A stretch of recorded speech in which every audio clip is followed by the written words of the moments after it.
Hello, beautiful people. This is Freedom Fighter. Thank you for tuning into our channel, Goldilocks Global Banking News.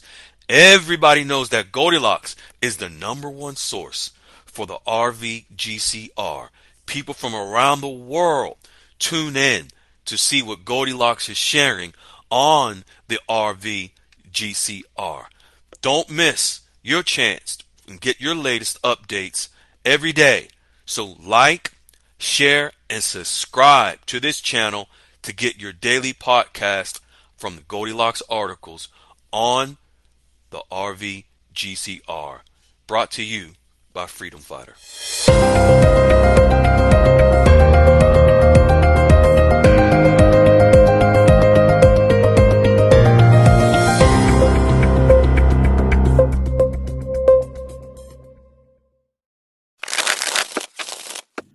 Hey, fine folks, this is Freedom Fighter, and welcome to Saturday Night Dialogues. It is April the 12th, 2025. Welcome to Saturday Night Dialogues. We have a jam-packed call tonight. As a matter of fact, we had to make a quick little adjustment prior to the call. Goldilocks dropped an article and then called me to for me to consider making a little shift on some information, breaking news out of Vietnam. We're going to share that here in a little bit, but let's jump into some prayer and get into this call. Father God, we thank you. As always, we give you grace, honor, and glory for your mercy upon us. We are grateful. We extend gratitude that you have allowed us to be a part of this blessing. We thank you that you have allowed us to be a part of this community where you brought us all together. And especially at this moment in time, as we are getting near to the end, that you are allowing many more people to awaken. We thank you for using us as a community, as a tool to the masses of millions of people around the world. And we are honored. And in your precious name we pray. Amen. Let's jump into these quick announcements. We have, of course, Goldilocks QFS Dialogues Room, Monday through Saturday, 10 a.m. to 4 p.m. Eastern Standard Time. That's ground zero for where we drop the Goldilocks articles, we break them down.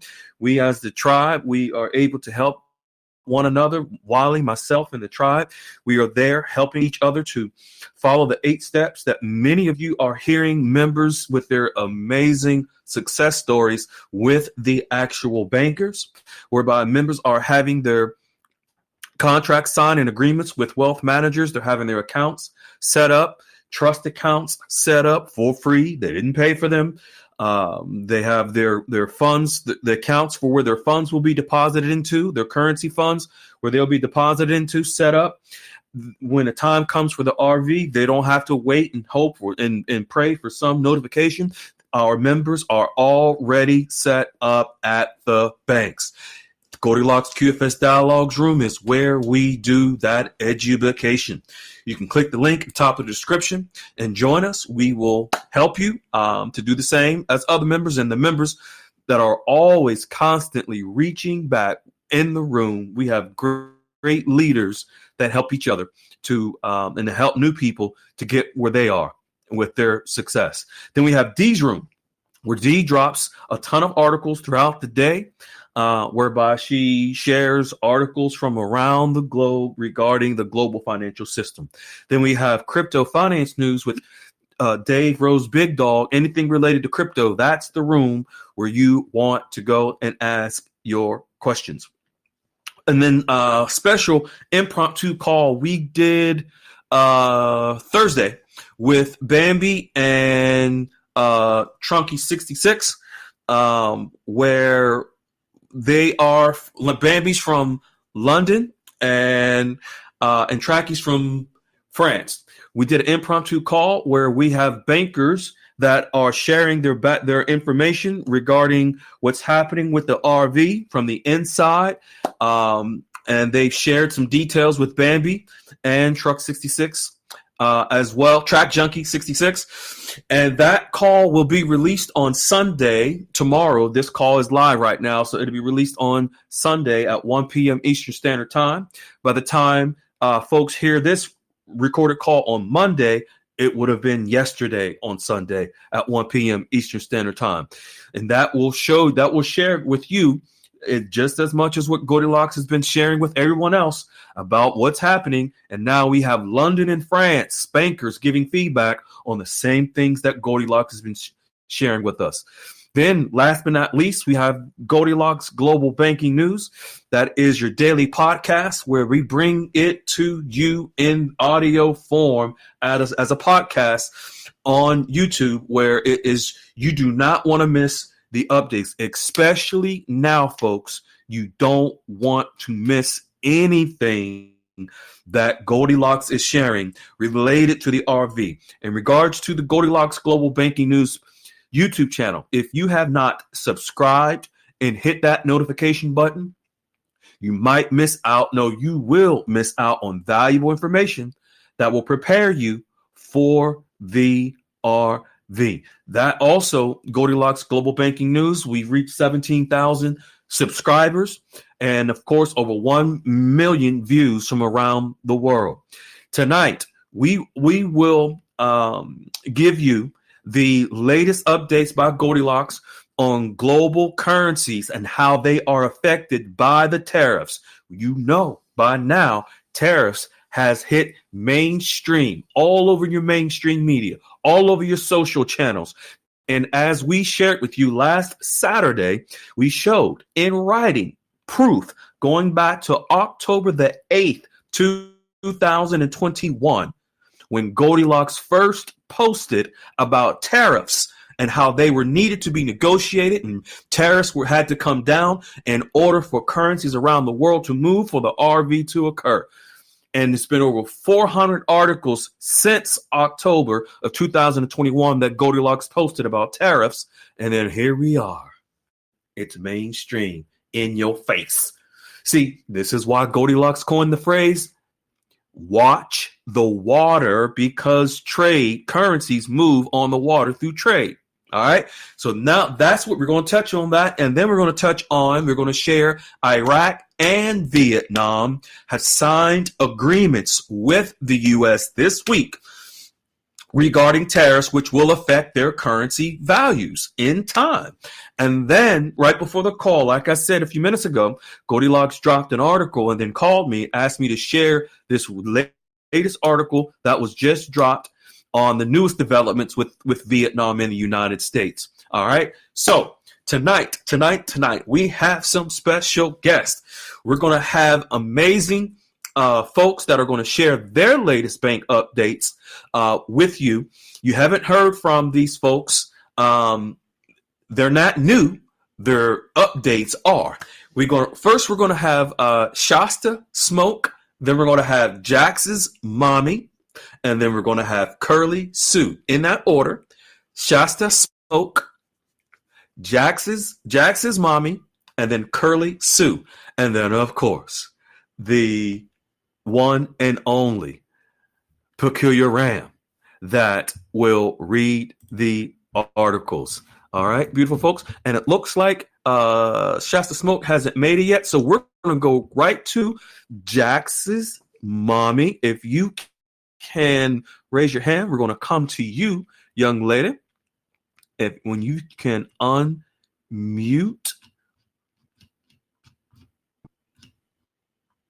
I think, there you go. How you doing?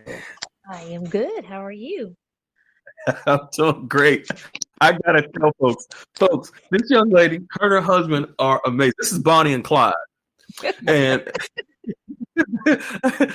about a month or so ago, she changed her screen name to a name of a previous troll. So when she posted her name I'm like, this troll is back. I thought we got rid of this troll. I put her out the room, body slammed her, Sheik Hulk, put her in a full Nelson, and kicked her out the room. And then her husband, he chimed in, freedom fighter. That's No, troll, that's my wife. Let her back in the room. I said, oops. I said, oops. And then I called Wiley. I said, Wiley, hey, do you mind doing a quick impromptu call with with Jaxie's mommy? I'm sorry, I made a mistake. We gotta ask, we gotta beg for forgiveness. It was pretty funny. It was hilarious, and we Yeah. did an improv. We did a quick call. I had to get on my knees and beg for forgiveness.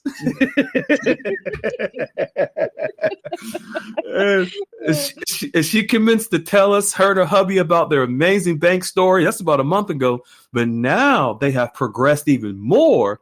So here they are for the first time sharing their latest on the Saturday night call. There you go. What's up? Nothing much. Just honestly relieved that we were able to have a successful meeting with the wealth manager, and just knowing that we're on the road. We're ready to go. So it's a huge relief. Yeah. So tell us about it a little bit if you can. I know you posted in the room the other day that you had that meeting and you said it was great. If you can give us what made it so great. It was just so much more relaxed and so much less pressure than what we had anticipated, because if you guys remember, I had like Brunette Graham, bless her heart, she was so awesome. She was like, don't give up, don't give up. I crashed and burned a couple of times and I came back. They brought me back. And that's what had happened, the first time. So we were really nervous going in, Right. and you guys were so great about calming us down, and just Wiley, especially, he was like, nope, you got this. Y'all were all so we went in, and guy was super nice, very, like I said, just very welcoming. He did not pressure us at all as to what kind of investments we had, which was huge, because that's what we were worried about more than anything, because I'm not going to lie about what I have, but I didn't want him to think I was going to, I was a guru foo-foo person and to get me welcome. So Right. I was trying to be honest, but at the same time I was like, what do I need to say? So anyway, we had made up our minds what we were going to say if it came to that, and it didn't even come to that. So it was just really relaxed. He got to know us, asked us all kinds of questions about us and how long we've been married, and what we did for a living and all that kind of stuff, and we did the same with him. Okay. Just a great guy. We really felt good about the team that he worked with, and just asked us, what we wanted, him to do for us. And I was, I have, we've been lurking for a while. So Right. I get little notes, when I hear people talk about other stuff. I always write my note. Oh, that was a good thing to say. So I had written down, I said, we want you to protect us from ourselves. And he laughed, and I was like, yep, I had heard that before.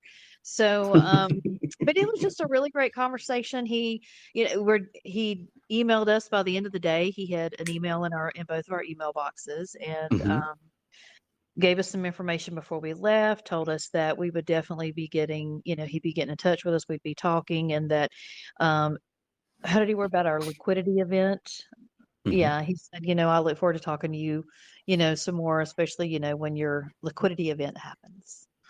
So, and we never really said, we just told him we were, we knew we were going to be coming into some money within the year probably.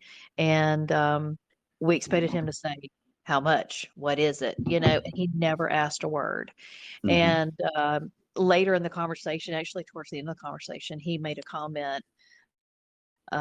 He said, okay, well, I guess I'll be hearing from you guys in a couple of months. And we both just kind of looked at each other like, wait a minute, we didn't say a couple of months. We said, so we didn't say anything, we were just kind of like, that was kind of cool, but we didn't really know if we should, if we were looking more into that, or if there was some little nudge of, but it went really smoothly. And now we really feel empowered to go, talk to another one. It's true what y'all said about, you get that first one down, and it does empower you, especially whenever you come through a successful meeting, with that person. So I just wanted everybody to know really that don't give up. Just like, she told me, just keep going, because you'll find one, they'll listen to you, you'll feel successful, and that'll empower you to go find more. Right.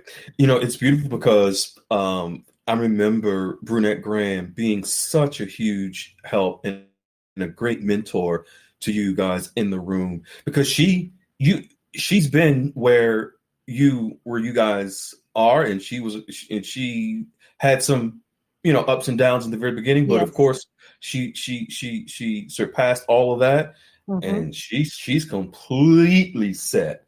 Yes. I Yes, that mean, was so exciting because I was like, she told me it would be like this, that she did it. She had a couple of times that she crashed and burned, but y'all brought her back and she mhm, got through it and look at her now, and I said, we yeah, can do this. We can do this. yeah, And then like I she's done told had y'all, we get in the elevator to go up there and what happens? I'm serious. We are what walking what we you were share we that with walked me? Yeah, we walked into the office and Mhm, we just walk into the elevator and we push the little mhm. button, we go up to the second floor. He looks over at me, he said, I just went into AFib. And I went, you have got to be kidding me. Oh. I looked at him and I said, seriously, man? Now, as we are fixing to walk into the office and about that Oh, time the elevator door opens and I'm like, oh my God. So, yeah, but no, he calmed down, we got on in the room and we got to talking to yeah. the guy. And he told me, he said, as soon as I walked in, I knew he's always had the gift of, Discernment. yes, yes. And so Hmm. he said, I felt a complete calmness when I walked into Hmm. the room and shook his hand. So Mm, it was just, beautiful, from there, beautiful. and we've done some research on the guy. Of course, we Right. had done our FINRA check and everything. Of course, he was funny. He just kind of said, well, he apologized first of all for everything that had happened. It's the miscommunication about not being able to get up with him before. Hmm. And he said, well, if you don't mind, and he said, how did you end up, you know, finding where we were? And I said, well, I said, buddy, we had already checked you out on FINRA. So I said, we knew if you weren't there, you got to be somewhere. So we went back to the FINRA site and we found right where you were. And I made Right. some phone calls and And he you looked at me, found them. he went, all right, so he knew that we were, we were on the up and up. And we Yeah. talked about several different things, reciprocal Let. trust, things like that. Mhm. He If you don't mentioned mind. CDARS, which was all jargon that I had, been reading up on while he's running, In the room. Yeah. about all that stuff. So it was nice. It was good to know that I was connecting with what he was saying. What I want to do is I want to share with people what you were referring to about finding this wealth manager. Folks, um, Jaxie's mommy and her husband had a prior appointment with this wealth manager. With Mhm. this wealth manager worked for, was it a tier one bank? No, it was It a was really large firm. a large A firm. really, Okay. yeah. Okay. They had an appointment with this wealth manager at another firm that he worked at.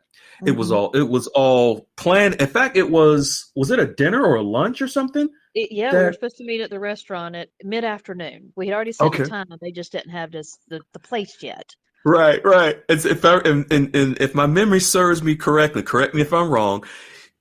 You guys were scheduled to have this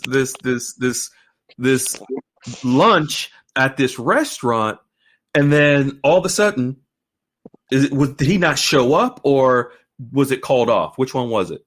Well, we were waiting. That was on a it was probably about a week and a half we had made the appointment. And the guy told me it was a guy in his group because it was a group. Hmm. And so he said, we've set the time. I'll call you, right beforehand, right a day or two Okay, ahead of time and let you know the okay, place because we had right. discussed the time, but we just didn't discuss the place. And he So never I called. gave him the benefit of the doubt. Yeah. And I kept Uh waiting and huh. waiting. I was like, I got to call because he's not Yeah. calling. I got to call and Right. find out where we're going Right. tomorrow. Right. Right. So I called So and nobody answers the phone at right. first. Right. And Yeah. I'm like, okay, this is weird. So then we go to look on the website and he's gone. I He's mean, gone. and Yeah. his Yeah. whole firm his whole group is His gone. whole team is gone. Yes. So we're So like, folks, yeah, this ooh. is crazy. This is crazy. Folks, so they had this scheduled luncheon with this wealth manager and his team. And then before they were to meet, she called, come to find out, he quit and Mhm. his team quit. But what they did was, and this is not unusual, this wealth manager quit took his team and they started their own firm. Mm-hmm.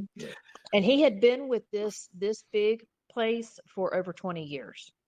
Now just think about that. Yeah, That is yeah, huge.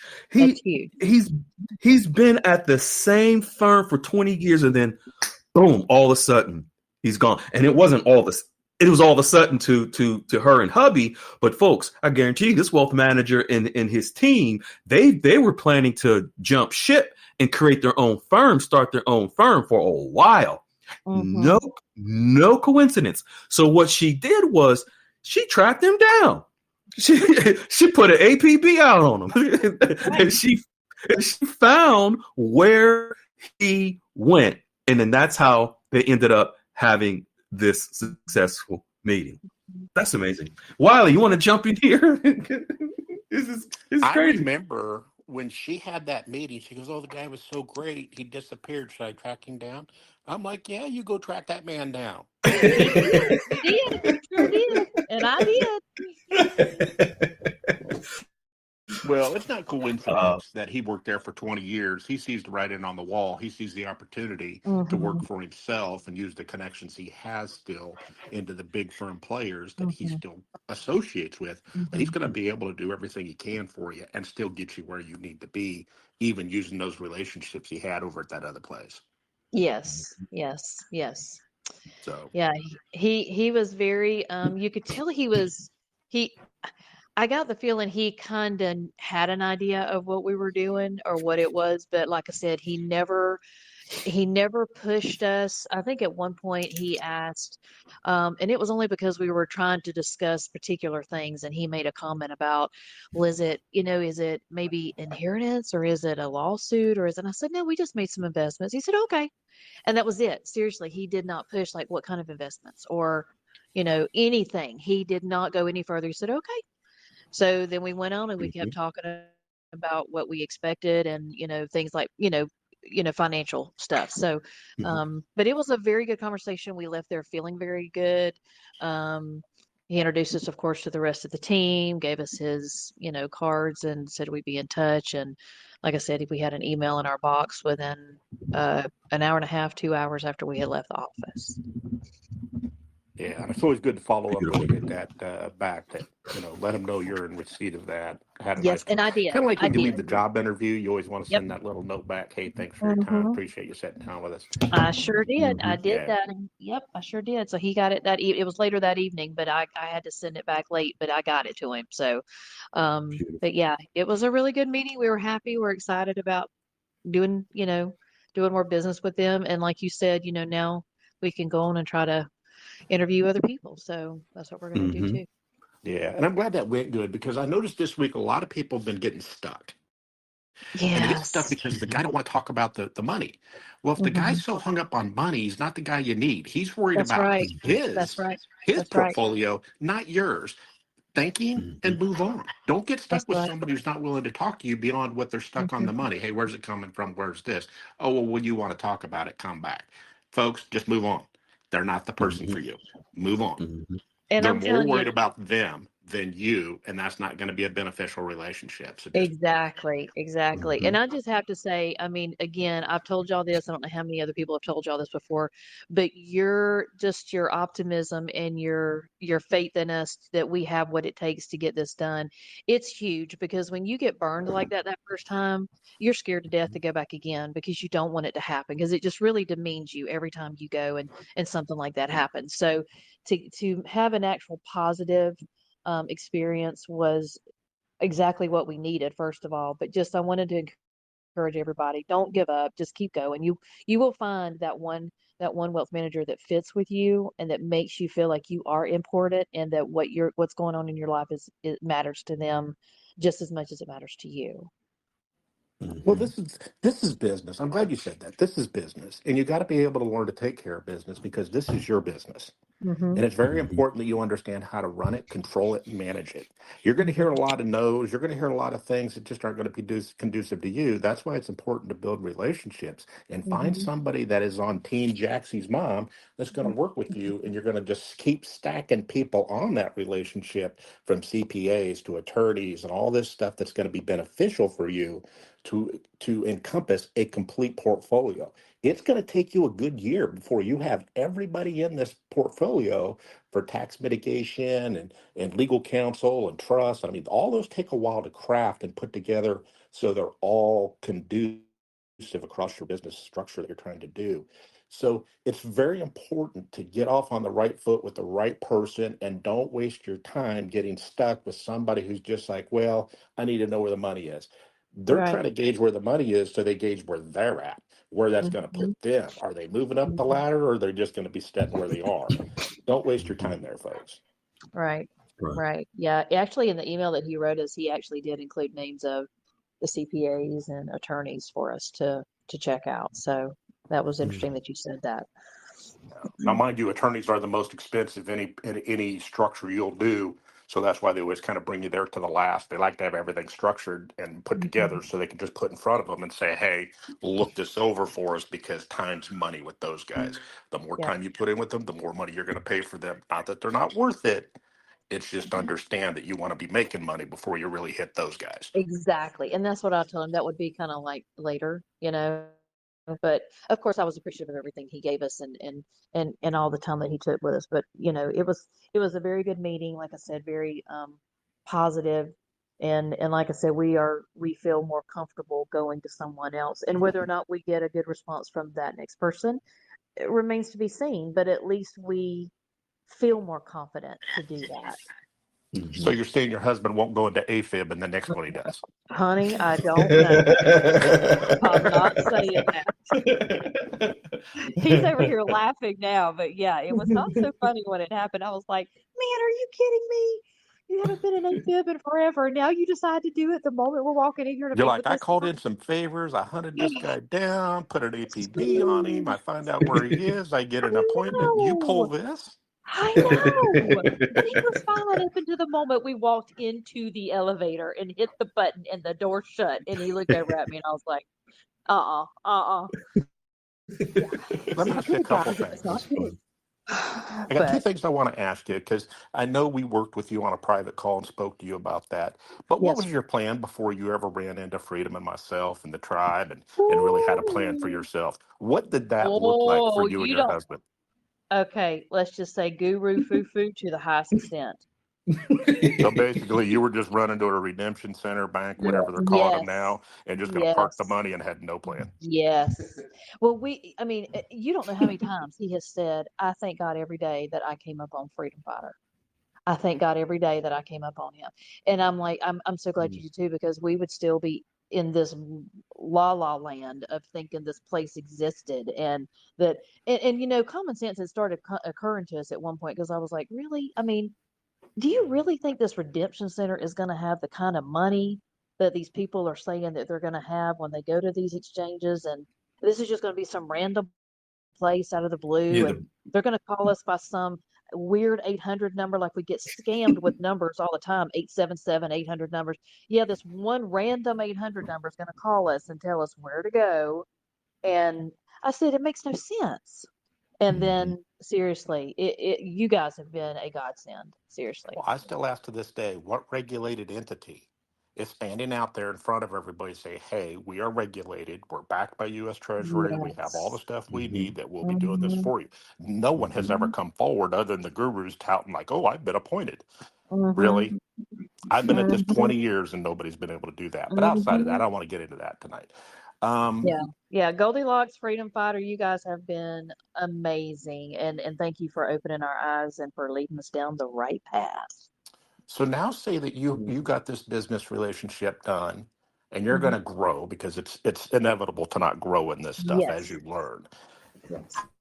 How comfortable are you if you and your husband could pick up Freedom Fighter, the tribe, Wiley, we're all gone?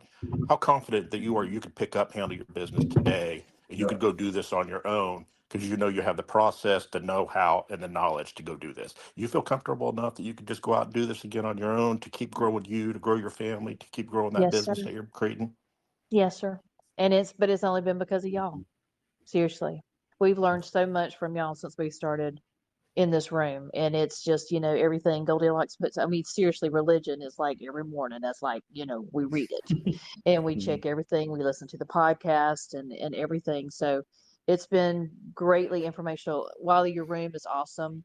All the Mhm. information you give out, stuff like that. I'm seriously, I wouldn't have known half of the stuff he was talking about had I not been reading up in your room and seeing all of the things that, he was spouting off different things. And I was like, oh, I knew that because I remember Wiley talking about that. And I read that the Mm. other day because I saw that on Wiley's room. So it's been very informational and we appreciate that. So, Well, because it that's gets the very Yeah, goal. overwhelming. Well, that beautiful. is the goal, that we give you the tools you need to understand your investment, because you should never be invested anything you don't understand. If you don't understand Hmm. it, you have no business being in it. That's right. Hmm. That's right. That's That's any right. investment you get into. That's Hmm. right. And it's very But Exactly. overwhelming. If you're not into this, if this is not your thing, whew, you just start thinking about what you got to do and where you got to go and how you got to take care of it. And it can get overwhelming. So it's very helpful to hear, other people's stories that you guys have on here. And then also the chat room that, we can bounce things off of you and say, hey, I got a quick question. So, but yes, do we feel Hmm. comfortable moving forward if y'all were not here? We would miss you greatly. But yes, well, we that feel was our comfortable, but intent. I would miss you. Hmm. We would both miss you. Yes. Well, we can't be your crutch forever. We're here I for a short know. time. We're Well, there I to give miss you the what you banter need. y'all have every day. I mean, like on the chat room, it's like, Well, y'all we go at it we back and probably forth. lose more folks than we gain because we weed people out pretty quick. They Hey, don't Right. care that's for our that's sense of fun humor though. or That's us gonna be trashing fun. some people. So I That's okay. get it. That's okay. That's you Yeah. just got to know how to take it. Yeah. But It's we beautiful. appreciate it. Yeah, and we appreciate you guys. I mean, you've weathered the storm, and Mhm. you guys have been able to witness firsthand how Wiley's nuggets and knowledge every day in gems, Goldilocks, and then the tribe. You're with Brunette Graham being a great Yes. mentor and others, Thank you, and ma'am. Hmm. that's what community is all about, and we're It so is. proud of you guys. So It great. is. Yeah. And I felt so bad. I kicked you out the room, and then That and was booted. hilarious. I'm not kidding. You should have seen my face when that happened. I was sitting there. We were both sitting there together, and I was like, "Wait, wait, wait, wait! What happened? Where did I go?" Oh, And your I We husband had your back the room, instantaneously. the room He was was sure in there did. dark. telling us, "Hey, you booted my wife. What gives?" He Right. had your Yeah, back. I I mean, don't. I everything don't. disappeared off my phone. I don't know if hubby carries a 9 out of a 38 or what, but he pulled it. Yeah, yeah. He's not a little fella either. I'll tell you that.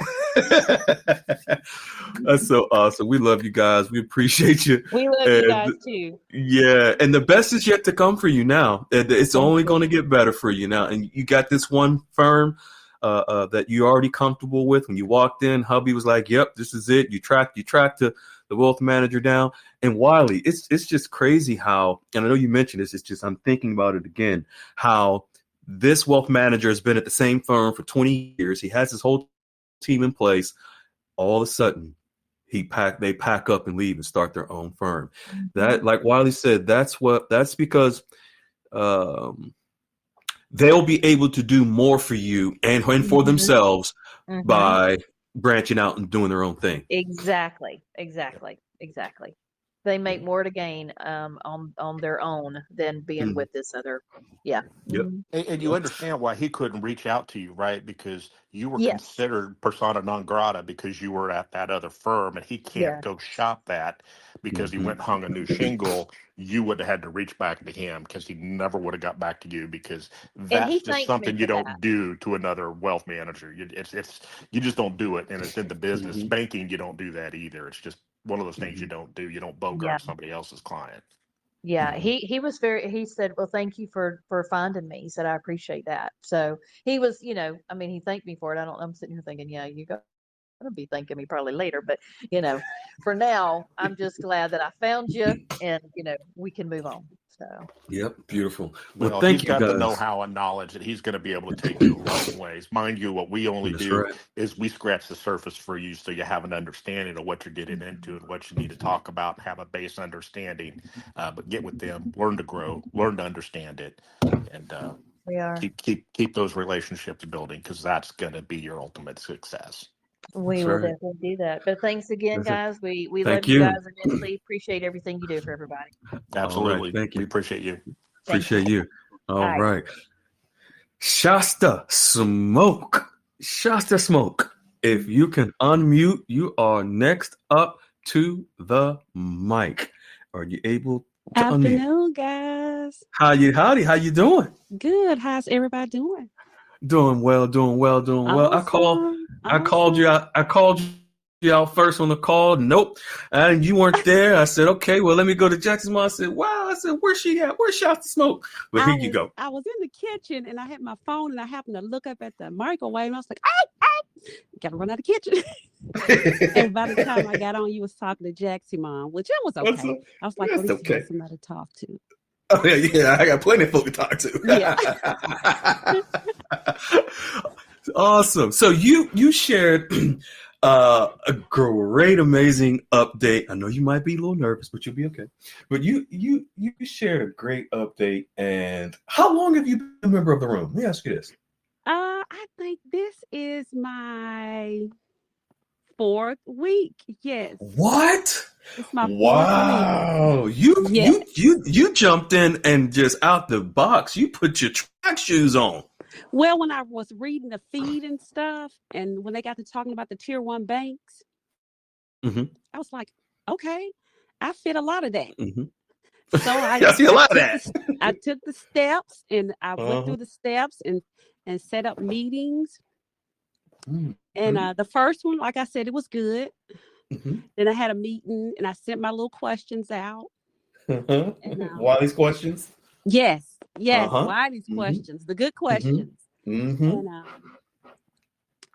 the first guy, good. He was really good. Awesome. Nice. He really was. Now, Mhm. the second song, went to my next one. He was a little pushy Uh-huh. about Uh-huh. wanting to know where the funds was coming from. Uh-huh. Uh-huh. And you And just heard how Wiley yes, talked about that. Mm-hmm. yes. And Mm-hmm. my antennas kind of went up like, Mm-hmm. okay. Mm-hmm. And then when he would ask, I mean, we had like a little short talk, but he kept coming back to the money. Uh-huh. And he would how people press their mouth together? Like, well, tell me, and I was mm-hmm. like, oh my gosh, okay. But that told you everything you needed to know. Yes. Mm-hmm. Pretty much I stood my ground. He was like, Mm-hmm. okay. Mm-hmm. And he gave me some information and I took it. And I was like, that didn't sit right with my spirit. It just didn't. Mm-hmm. Mm-hmm. Mm-hmm. So I went to the third one. Mm-hmm. In which he had emailed me and we had talked, and he was really awesome. He was just so inviting, Mm-hmm. and he made me feel really comfortable. Mm-hmm. And he told me to follow up with him, and it slipped my mind like 3 days. And I was like, oh my gosh, you got to call him back. Mm-hmm. And he's like, I need you to come on in here and we need to meet. He said, I'm going to bring my partner in with me. I was like, okay, cool. Mm-hmm. So my husband was supposed to go, but he had to get called into work. Okay. So I told my son, I said, you're going to go with me because you need to learn how to do this. All right. You need to learn how this works. He was like, okay, cool. We were in the parking lot. Of course, I was nervous. Mm-hmm. And I was like, I got this, giving myself the pep talk. I said, the team is behind me. They said, you can do this. Right. And so we were just sitting out there. I was just people watching everybody go in the bank, come back and forth. And then this one guy, he just stood out to me. Okay. And I said, that's him. And my son said, how you know? I said, I just do. That's him. We get in there. The first guy come out who I normally talk to. Still friendly, inviting. The guy who I said was the next guy, that's who he was. It was the guy. And when I tell you he was awesome, he broke a lot of stuff down. And we got personal. And I asked him, I said, so what is the best part of your job that you like?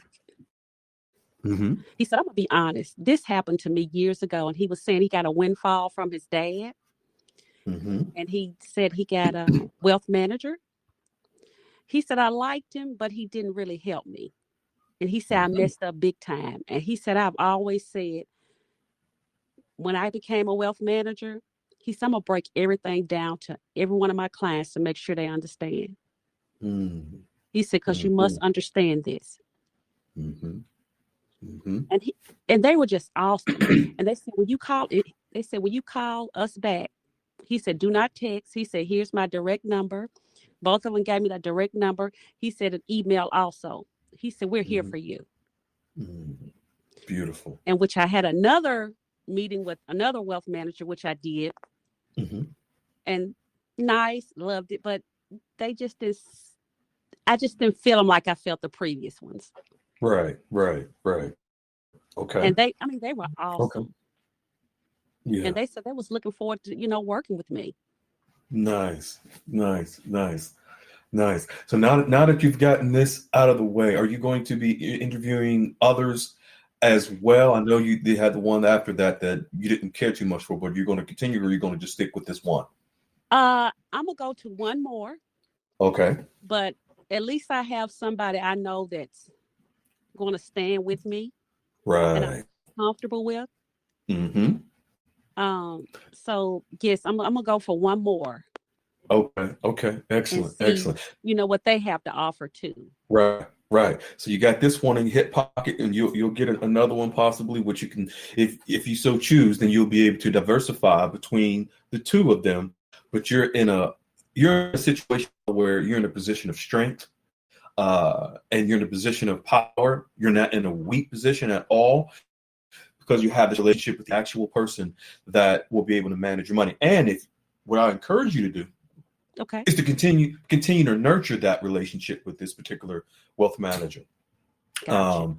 Not necessarily to call and talk to him, about what's on the daily news. I'm not saying that. I'm just saying that, like Wiley was just mentioning, if he emails, he sends you messages, respond, and just keep that communication going. That's all you got to do. There's nothing else it seems like that you need to do, but time will tell if you need to do more. But it looks like you've done enough so far at this point with this particular Gotcha. one. Yeah. Yes, they were awesome. They were really awesome. Good. And he said it's several ways we'll set up your portfolio. And Okay. he was like, and he said, once we get to that point, he said, if I set something up and you say, no, I don't like that. He said, I'm going back to the drawing board. That's powerful. Wow, you want to jump in here, man? I tell you, it's like this wealth manager's experience with his father leaving him a windfall, and his personal experience with the wealth manager really impacted him to where he is Yes. now. That's beautiful. Wow, you want to jump in here, my good man? Yeah, and this sounds like I had an overseas wealth manager one time tell me in 2008, markets weren't that great, derivative exposure, housing exposure, all this stuff's happening. I called him up. He's like, "Yeah, we're taking on some water, but I'm there to bail out the water with you. It's not time to abandon ship, but let's bail out the water together." And I Uh-huh. stayed with him because he stayed with me, and I liked his way of thinking. It's like, hey, we got to start bailing water out. It ain't time to abandon ship, but we got to do some things. And he was proactive, and I appreciated that because he worked with me. And I didn't know a lot of this stuff back then. I was still learning a lot of this, and I still stay with him today just because of that. And you'll find that you just really gel with some people, and those relationships you stick with them because they stuck with you. So good for Yes. you. They were Yeah. just so open and they were excited. They were just more excited. I don't know. They were just so excited about it. And they didn't pressure me about the funding or none of that. And one of them said, all I need to know is, will we be going to jail? I said, of course not. He said, okay, we fine. He said, we fine. He said, that's all I need to know. He said, everything he said, perfect. No more of that. And I was like, That's no, I don't do it in awesome. orange or blue or whatever color they're wearing. He was like, okay, that's all I need to know. And they never did ask anything else. Never. Well, and I think he picked up that you're very new at this, so he wanted to really break it down because of his experience in being new in this, that he wanted to ensure you understood everything he was saying and talking about and discussing.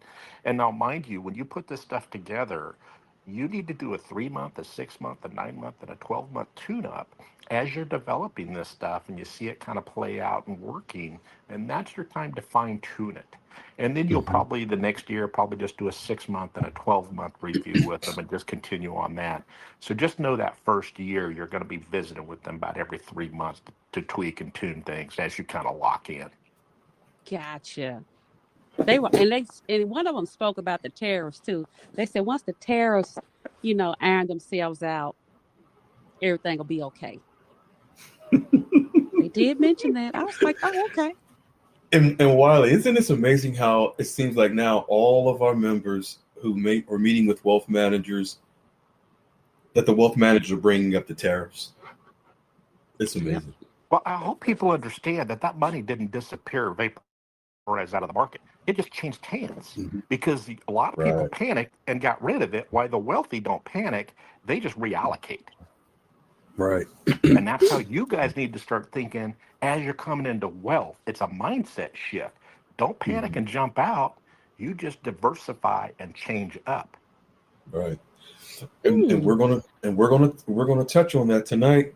Shasta Smoke, of course, with about tariffs and how they're related to the currencies. And this is what Goldilocks has been sharing for the last 5 years. And now we're at that point where wealth managers and even wealth managers, especially depending on what level they're at within their firms, if they're at a tier one bank as a wealth manager, or even if they're at a management firm, at the highest level of wealth management, they know exactly what's happening with currencies related to tariffs. So, Awesome. 100%. yeah. I So, don't know Shasta if you Smoke, even you heard kind that. of go ahead, Freedom. Go ahead. No, go ahead. I just wanted to ask Shasta Smoke, you feeling you're pretty dialed in at this point? You got your guy, you're set, you're kind of locked in, except for you're just going to do this one more just to see what might be out there. And don't be afraid to diversify because some entities can do more than others, but I mean Yeah. there is a plethora of stuff they can put your monies in to make your monies work across a spectrum of things that are out there. So just Mm-hmm. ask about those too when you start getting into the money working for you. Uh-huh. Mm-hmm. Start delving into those a little bit too, and they'll talk to you. But that's more of when you have the funds, they're going to start putting them in different things. I know of one entity I went to had over 10,000 investment vehicles I can get into. There's no way you could understand all that. So kind of ask them, hey, this is where you're going to need to know your risk threshold. Do you want fast and sexy like PR? Or are you good with annuities like Debo?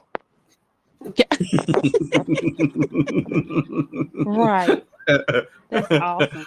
I really Yeah. appreciate you guys because when Mm-hmm. I came across you guys, from the tomfoolery to the Zim Zim Alabama and all that, I was just like, oh my stars. It was like bells went off in my head. Uh-huh. And I was the first, it was the first, no, it was the, was, no, it was the first one. I can't think of the lady's name that was speaking because she was Mm-hmm. mentioning Zim bonds.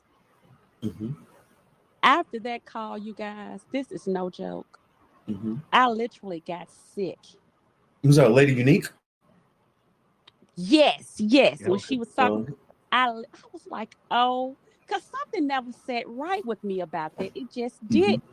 Yeah. You're talking about when the That's why I banker heard when you the guys bank when the talking. banker is that when the banker authenticated her currency and she had a Zim bond and the banker said, "Oh, you need to put that to the side." No, when she said she had enough to decorate her kitchen or something, I was like, oh my gosh. And then when she said the next thing, it's like I just got sick to my stomach. And I was like, Mm-hmm. oh my gosh. I said, okay, self, it is true.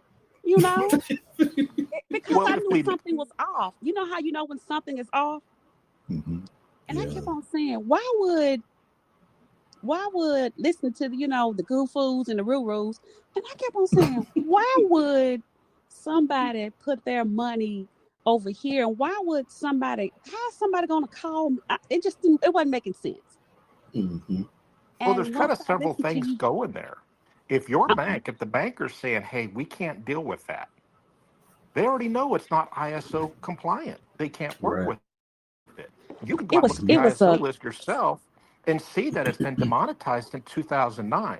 And in the history of currencies, and I'm talking thousands of years of currencies, no uh-huh. currency that has been demonetized ever got remonetized. Ever. It is not happening. I hate to burst bubbles, but that Zimbada Bim you're talking about Yes. ain't happening.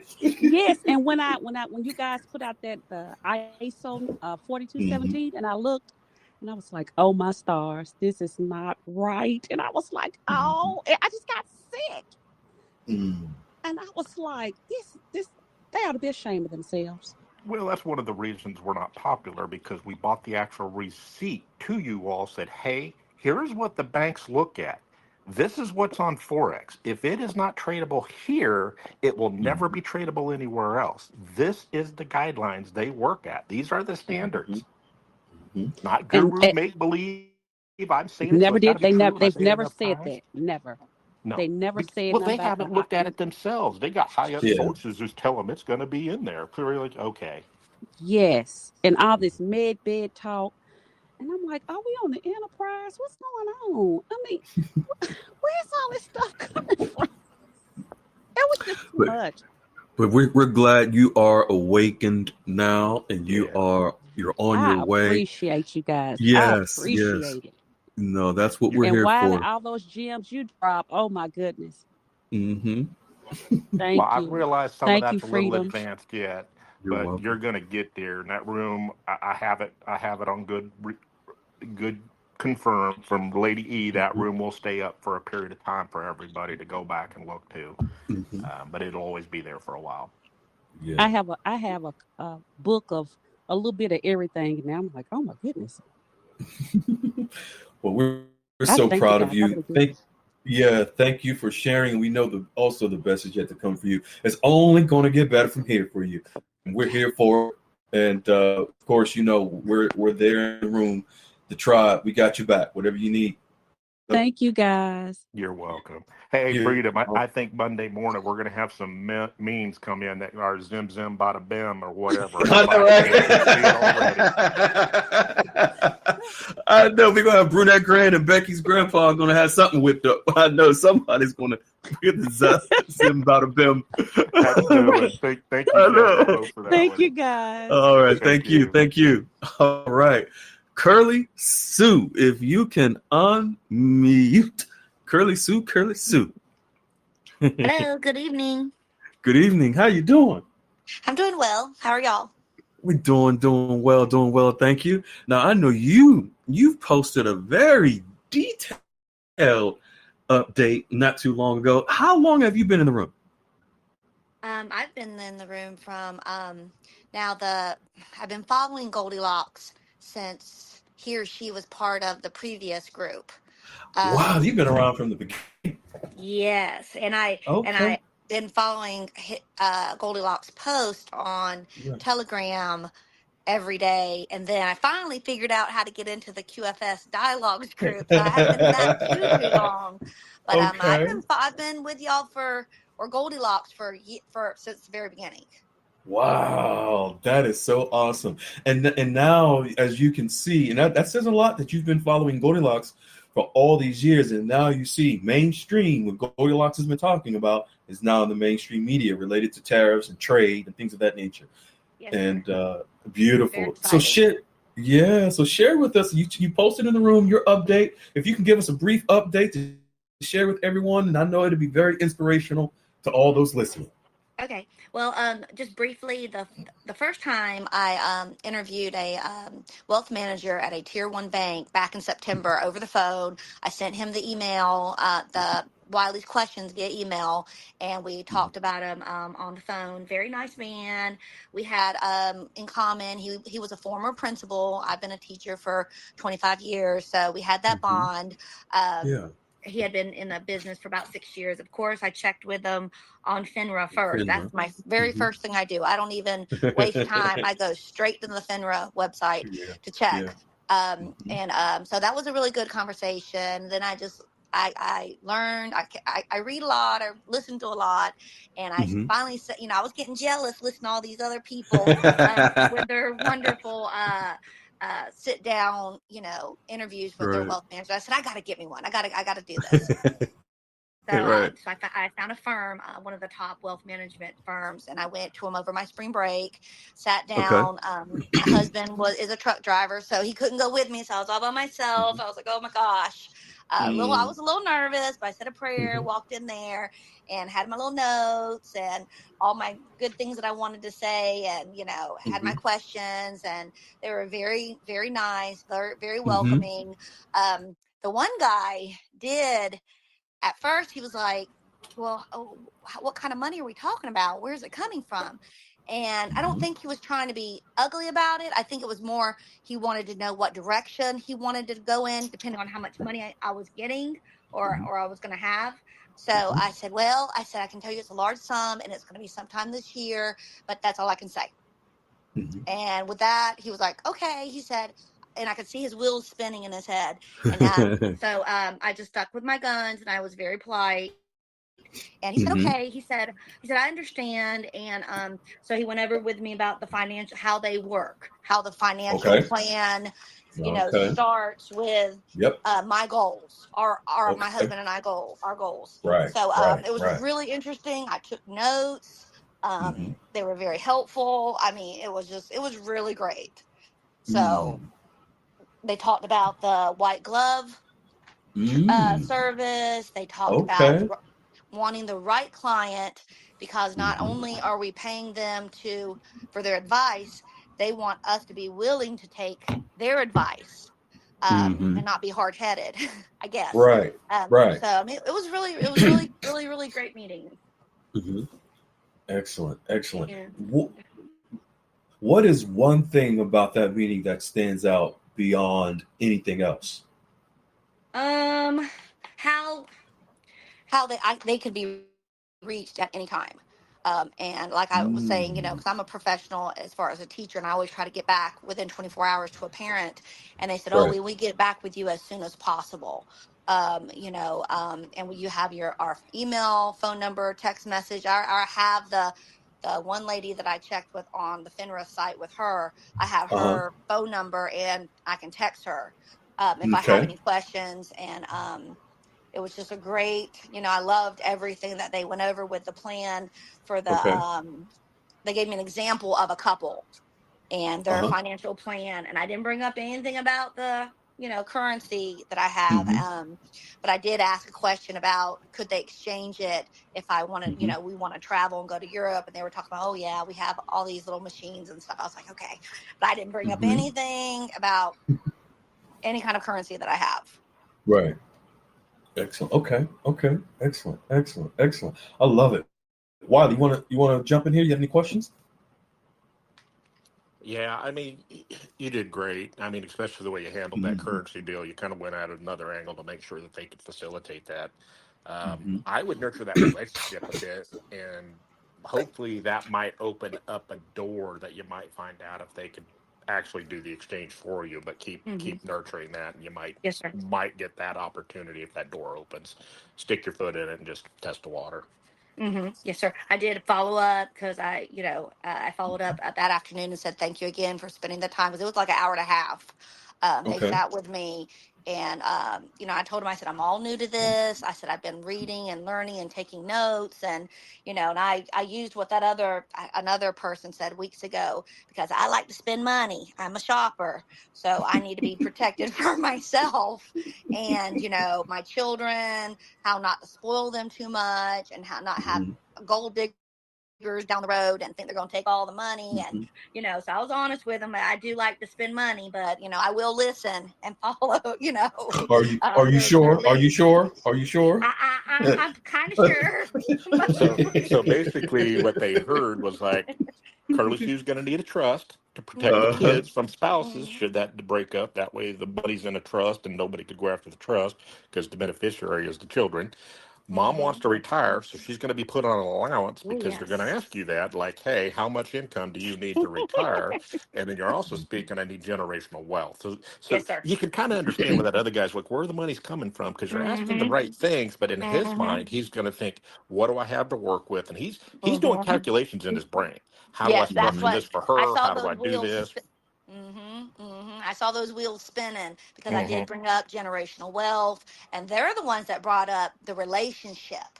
They're the ones who brought up we need to have a good relationship, and we listen to you, you listen to us, and so I mean, I told myself I'm a little bit of a talker, but I do, as I was taking lots of notes as I was listening to them, but I don't really like to interrupt. Yeah, very important. This is a two-way street. Yes, they work Mm-hmm. for you, but you have to be willing to take some advice from them Mm-hmm. because they're working on your behalf to do the best for you. And sometimes Right. clients don't, and I've been guilty of this when I first started out. I was shooting myself in the foot until the wealth manager comes to me and says, listen, if you aren't going to listen, there's no point for us to continue business. And that was an eye opener for me because it's like, well, I don't want to do this alone because I don't have that skill set. And I told him, I said, I don't want to be one of those lottery winners that's broke in 3 to 5 years. And then the one guy said, well, did you win the lottery? I laughed and I said, no. I said I didn't. I could still see his wheels spinning, but he wasn't rude or anything about it, or he Right. didn't pressure me too much. I was just very matter of Right. fact. I was like, no. Right. I just kind of laughed. Said, no, I'm the lottery winner. Yeah. Continue to work that relationship. Follow Yes, up. sir, I will. Keep building. And this was, you said this was a not a tier one bank, but a wealth management firm, correct? Yes, sir. One of the top ones. Yes, sir. All right. Excellent. Congratulations, Curly Sue, and thank you for sharing your details with the tribe in the room. It's a lot of people are very inspired by the updates and you posting in the room. So just continue doing what you're doing. You're such a big help. Thank you so much for all your help. I was on that roller coaster for years before I found you guys and Goldilocks and even my little son at the time. He was probably 9 or 10. Now he's 14. He's like, Mama, is it ever going to happen? I was like, oh. And that said it all. My poor baby that had been listening to me for years, and I was so great. I'm so grateful I found you guys and Goldilocks. Yes. So I mean, it's been wonderful. It's not. John said we thought we might have to put you in a little nut house, Ella. It was gonna happen. Keep your phones charged. And I'd wake up in the morning and I'd be the first thing I did was check my phone. And I was just like, oh, I thought I was gonna go nuts. That's hilarious. Oh, so now, I appreciate y'all so much.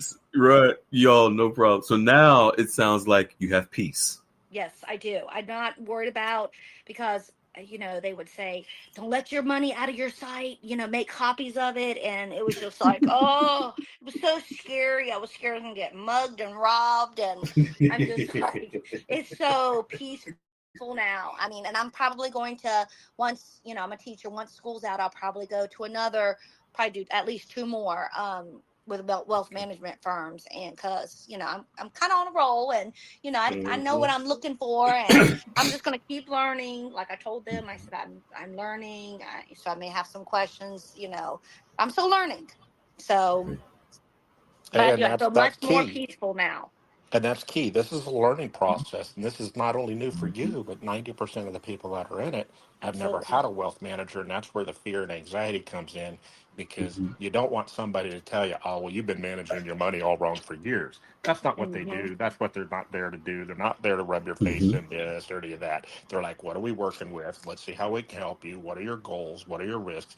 And they're going to really break it down for you and build the relationship with people they can work with. But if I can, real quick, and this ain't applying to you, Curly Sue, but this is for all those that haven't done this yet or are just getting out of the gate. Don't compare yourself with the other people's stories. We only give you the other people's stories so you can anticipate what's being said, how it went, how it works. Some people are going to stumble. Some people are going to hit pay dirt right out of the gate. That's why this is all up to each individual and how you do it and what you make of it and the success you will have. So the more you learn, the more you apply, the better it's going to go. So never compare yourself with somebody else. This is your walk and your story. You write it how you want it. Absolutely. Thank you so much. I appreciate y'all. Thank you. Thank you, Curly Sue, for coming on. Okay. Thank you. Thank you so much. Bye-bye. Bye-bye. All right, beautiful folks. Thank you, all of you amazing folks for sharing your updates. Now we're going to get into how global currencies are absolutely affected by tariffs. Then we are going to give you details and, of course, with the receipts, how Iraq and Vietnam have signed agreements with the United States related to trade, which currencies are involved with trade. That's how currencies moves through trade just this week. And there's more developing. As a matter of fact, Goldilocks shared an update with me prior to the call, actually posted for everyone to see, but called me to talk about it. And we're going to get into that as well. We have the one and only Peculiar Ram. If you can come to the microphone, please. Young lady. Hey. You doing all right? You doing all right? You ready to rock and roll? Yes, I've had my nap. I'm good. Oh, my Lord. She had a nap. She Gucci. Got a little napping. I'm excited for the articles tonight. Yes. All right.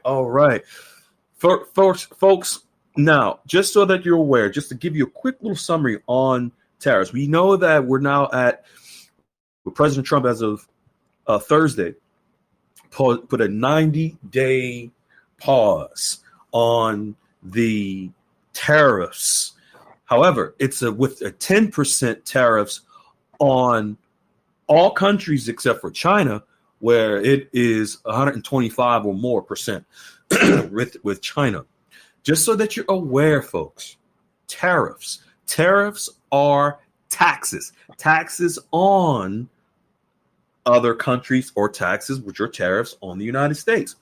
What has happened with these tariffs for so long, other countries have been putting tariffs on the United States.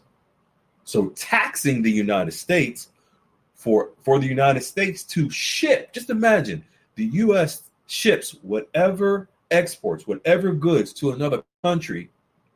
That country will benefit from the U.S. goods, but they're taxing the United States for those goods.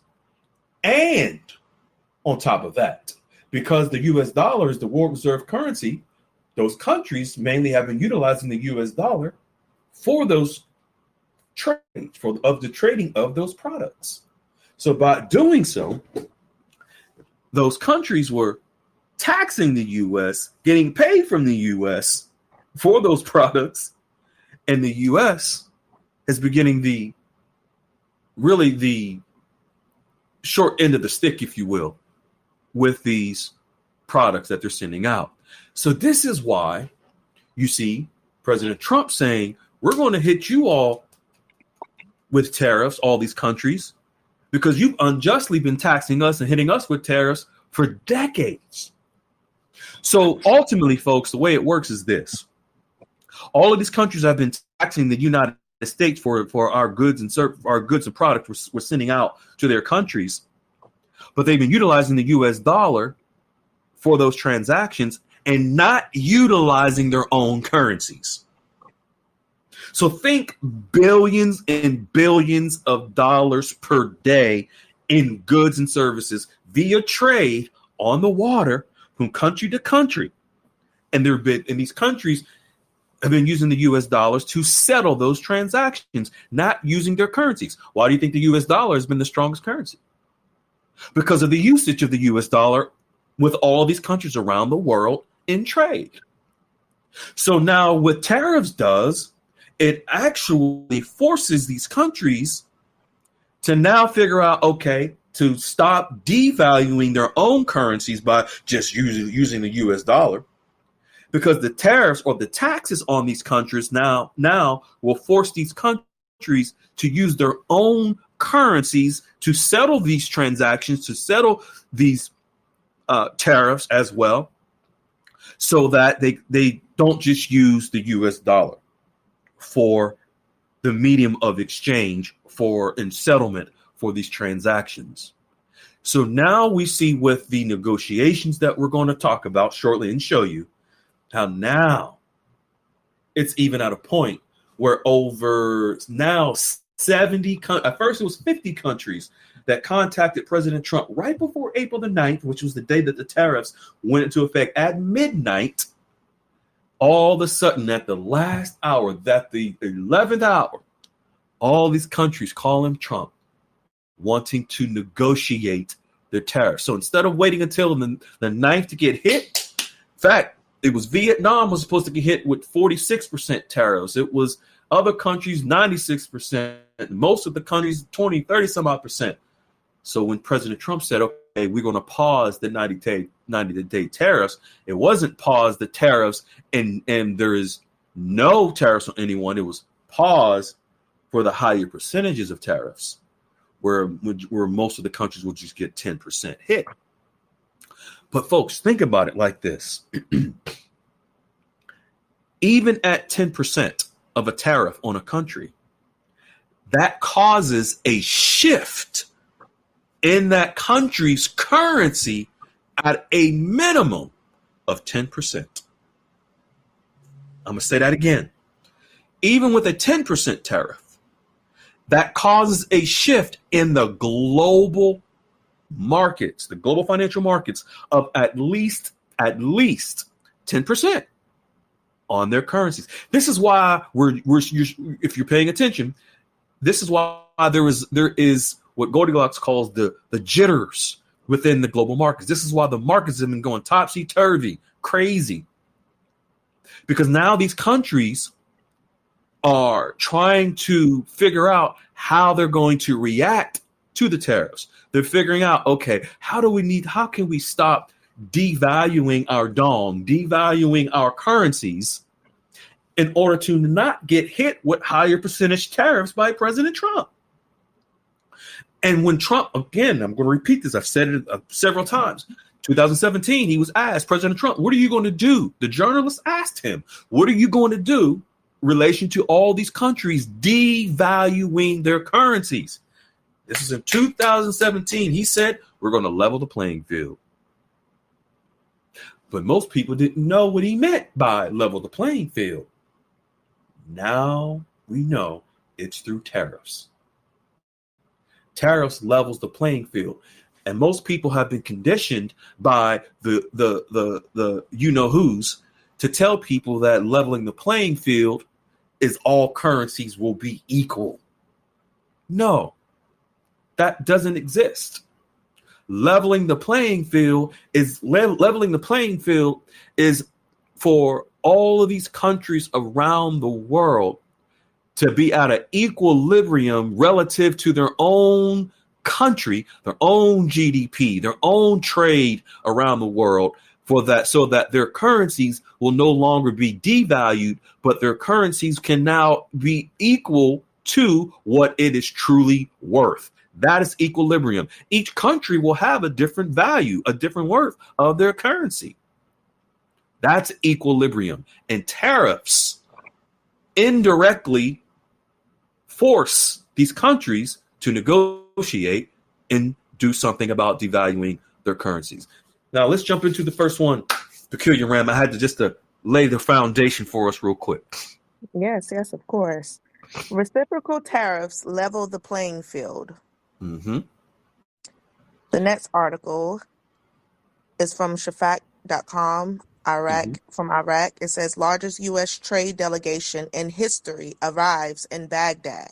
Pause. Folks, now as a reaction, and this is not something that is largely, you're not even hearing about this in mainstream like you are about Vietnam, China, and others, and that's okay.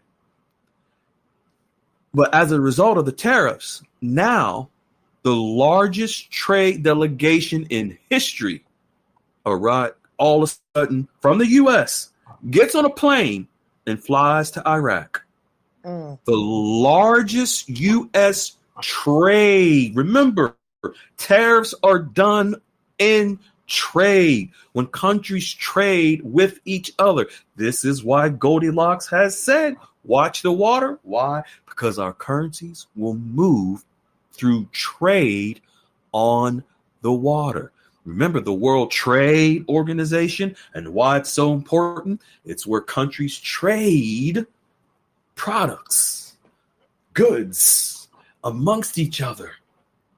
And their currencies, folks, but they've been mainly using the US dollar so that they can devalue their own currencies. Well, tariffs cause them to now shift to begin utilizing their own currencies for trade. So here we have, and this was on April the 7th, the largest U.S. trade delegation in history flies to Iraq. Now let's jump into, young lady, go ahead. The next article.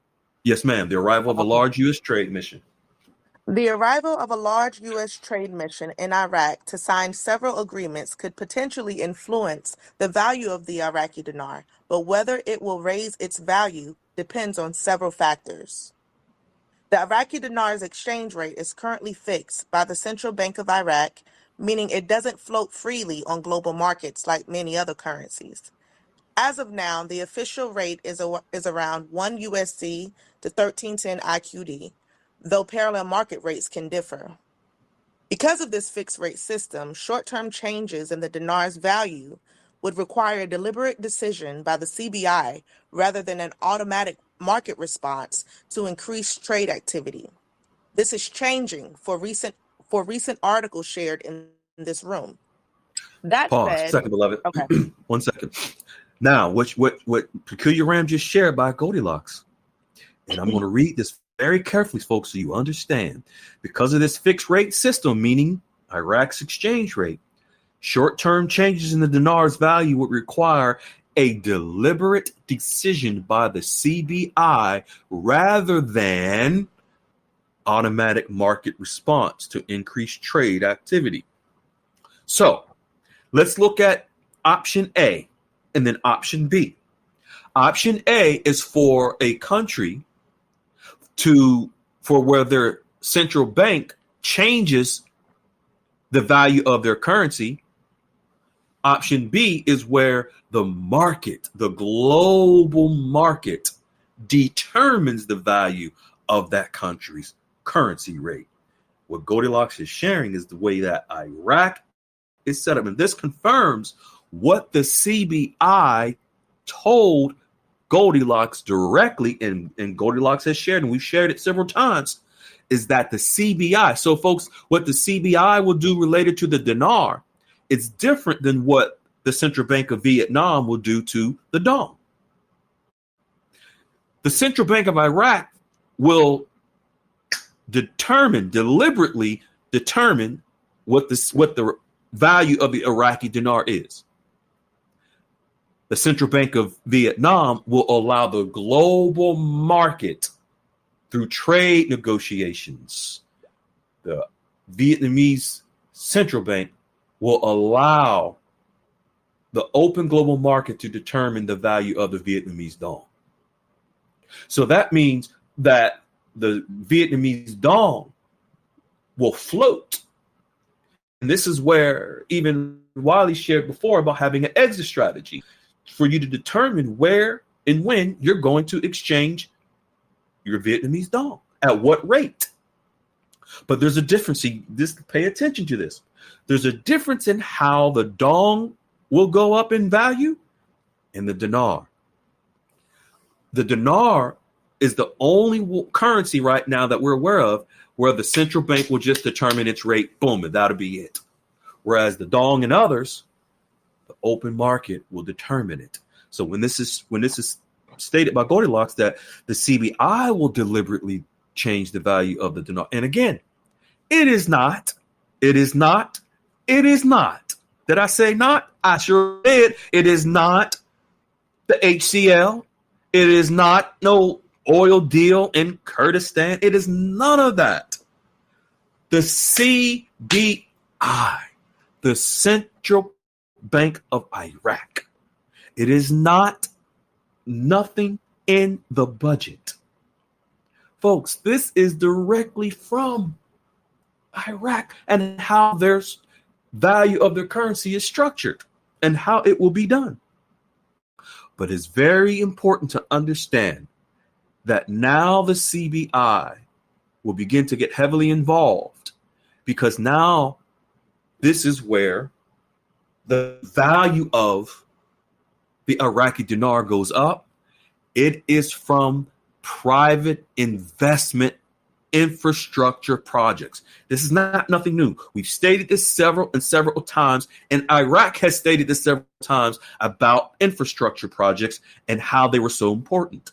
The budget for the central bank for Iraq, the rate of 1310 is already voted on by the parliament, from the central bank determining that's what the rate should have been at that time in 2023 in the 3-year budget. Outside of the budget, the way that the dinar will go up is from the CBI. And where will the money come from? Private investors in Iraq will drive up the rate, and the CBI will say, boom, it's this rate, that rate, or whatever it is. Because these private investors that are investing tons of dollars in the infrastructure of Iraq, these are guaranteed contracts, 10, 20, 30 plus years. It's guaranteed money for these investors. And guess what? How it's guaranteed? Guaranteed by the CBI. Through gold. Iraq is 9th largest in the Arab world in gold reserves, 30th in the world. Iraq is already prepared. They have the financial infrastructure through gold and other foreign currencies in their reserves, and they are Basel III. They already have the financial capacity to back whatever rate will come out by the CBI. But it is private investors through these companies that will pour billions and trillions of dollars into the Iraqi banking system to rebuild Iraq. They've already started. But now, as a result of Trump imposing these tariffs, these private companies flew out to Iraq to negotiate investing in Iraq. Go ahead, young lady. That said, a U.S. trade mission signing agreements will have positive economic effects that might indirectly support a stronger dinar over time. If these agreements lead to increased foreign investment, boosted exports, or improved economic stability, Iraq's foreign currency reserves could grow, and confidence in its economy might rise. Historically, Iraq's economy has been heavily oil dependent, with oil sales denominated in US dollars, leaving little international demand for the dinar. Diversifying trade could shift this dynamic, potentially prompting the CBI to adjust the dinar's value upward to reflect improved economic conditions. Okay, 1 second, beloved. Folks, what it's saying is Iraq, 90% of Iraq's revenue comes from oil.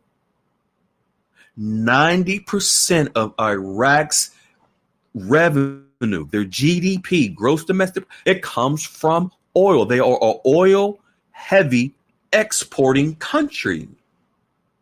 Through private investments, that is how the dinar will go up in value, private investments and trade.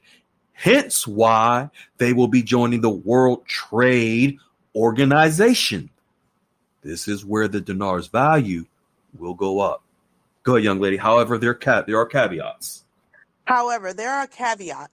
The dinar's value has been volatile in the past due to political instability, sanctions, and economic mismanagement. For example, in December 2020, the CBI devalued the dinar by over 20% to address a liquidity crisis amid low oil prices and the COVID-19 pandemic. Any immediate impact from a trade mission might be tempered by ongoing challenges like corruption, security issues, or global oil price fluctuations. Moreover, the dinar isn't widely traded on global forex markets, so speculative boosts seen in other currencies might not apply here without CBI intervention. You want to chime in? Without CBI intervention, folks. So again, what Goldilocks is saying, the CBI will intervene Mm-hmm. and raise the value of the dinar to meet. Why would they raise the value of the dinar? Well, they have to raise the value of the dinar eventually in two reasons, two ways. One, when they ultimately are full members of the World Trade Organization, because remember, they're negotiating trade agreement. They've already negotiated trade agreements with 120 countries within that are those members of the World Trade Organization. They're finalizing their paperwork to complete their accession into the World Trade Organization. That was confirmed based on the conversation we had with the CBI several weeks ago. The World Trade Organization, there's agreements that have already been made. Then now we have tariffs. Iraq doesn't want to get hit with heavy tariffs on whatever goods they do export outside of oil. Now they got to negotiate. It will be the CBI that will determine the value of the Iraqi dinar. Okay, go ahead. In the short term, any change in the Iraqi dinar will require CBI action, which tends to be cautious and deliberate. Over the longer term, if the agreement significantly enhances Iraq's non-oil economy and attracts sustained U.S. investment, it would build a case for revaluation. Pause 1 second. Now, this just confirms what we just said. Over the longer term, which is actually the short term, if the agreement significantly enhances Iraq's non-oil economy and attracts sustained U.S. investment, it would build a case for revaluation. Now, I just posted a screenshot right in the room, which is from the first link that Goldilocks has shared. If you could read that screenshot I just shared into the room, this is from, remember, investments, private investments. If you could read that first paragraph that I just posted into. Mm-hmm. A major American trade delegation comprising more than 100 representatives from nearly 60 U.S. companies arrived in Iraq on Monday, the U.S. Embassy in Baghdad announced. Boom. So here we are, private investment. Now, private investment is what will cause the CBI to intervene to raise the value of the Iraqi dinar. On Monday, over more than 100 representatives from nearly 60 U.S. companies arrived in Baghdad on Monday to sign contracts and agreements for infrastructure projects in Iraq. And this is a picture right there showing you where they're signing these agreements. This is where the CBI will have an incentive to raise the value of the Iraqi dinar from these private.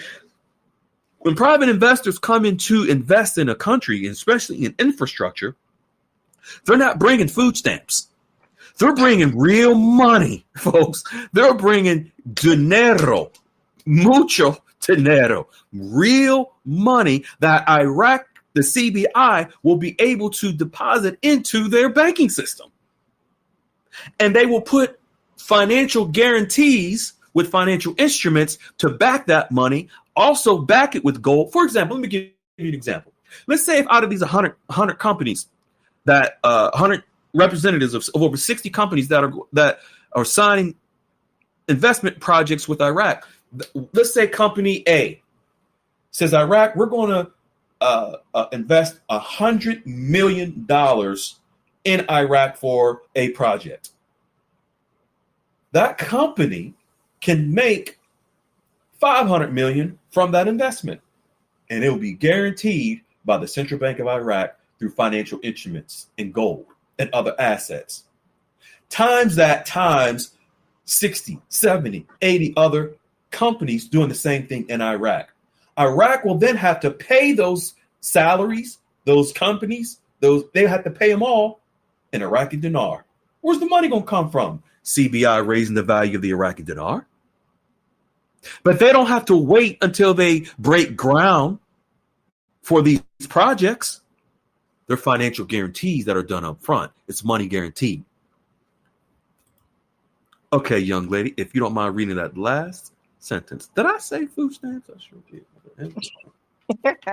The last sentence in the screenshot or in the previous The, article? the previous article, beloved. Okay. Keep an eye on what the agreements entail. Specifics like infrastructure investment or trade volume could hint at their real impact. For now, it's a hopeful step in raising the value of the Iraqi dinar. Now, the next article by Goldilocks gives us more on what Iraq has now, how Iraq has reacted to the tariffs by President Trump. Now, I'm going to share with you all on the last conversation that Goldilocks D and myself had with the CBI. I asked a question about tariffs. This next article by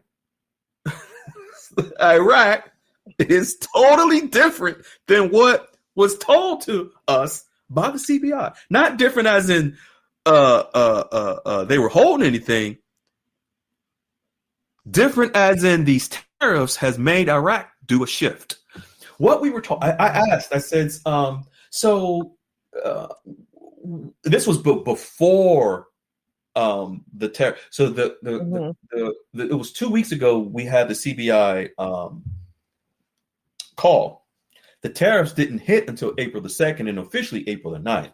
So we were in March. I think it was the middle of March we had the call with the CBI.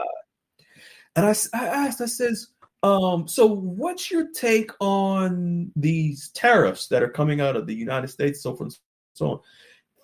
And the CBI's response was, we don't like these tariffs. It was more so that they didn't like the fact that these tariffs were being talked about. But this is also what they said that really stuck out. They said they probably won't be affected as much because they're an oil heavy country. Therefore, tariffs won't really affect them. So we said, okay, now go ahead and read. Now, Trump comes out with these tariffs 2 or 3 weeks after that discussion with the CBI, and now go ahead and read this for us, Peculiar Ram, and see the change that occurred from Iraq. Iraqi government takes 4 steps on Trump taxes. Below, you will find 4 agreements made between Iraq and the United States. These agreements are guidelines that are expected to be put in place to fulfill the agreement between the U.S. and Iraq regarding tariffs. Okay, so here's within a 2 or 3 week period of time from that call with the CBI to Trump tariffs, something changed. Go ahead. Sure did.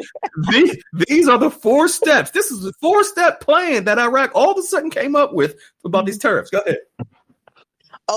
Number 1, opening outlets for distributors and American commercial agencies. So, okay, opening outlets for distributors and American commercial agencies. So, folks, now what they're saying, what most people didn't know is there was a barrier, restrictions that Iraq wouldn't allow certain U.S. companies to come into Iraq to do business.